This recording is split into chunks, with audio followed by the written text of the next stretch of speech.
If we can say one person in Telangana who was able to bring the BRS government down, it is Bandi Anna.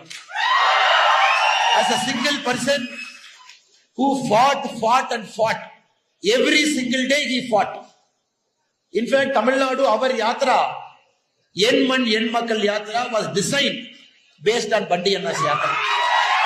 Our team here, I came twice to Anna's yatra. Our team came to Telangana. They studied the yatra's model.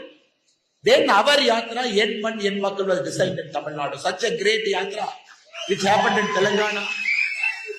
I never seen any political leader getting arrested. Every single day he is getting arrested for one or the other reason. Not allowing him to do yatra. He was the person who broke open the question paper leak scam. He was arrested.